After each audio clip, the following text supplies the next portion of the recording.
দৌড়ালে এখন ইট মারবো, দে মেরে দেখা। আরে এটা তো কাজের লোকের গায়ে লাগছে বাবা।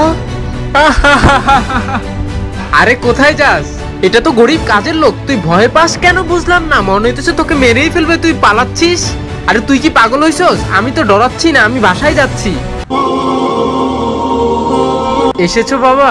সরি বাবা, আমি ইচ্ছে করে মারিনি তোমাকে। আমি ওর থেকে টাকা পাই তাই ওরে মারতে চেয়েছিলাম, ও টাকা দেয় না আর সেটা তোমার গায়ে লেগেছে।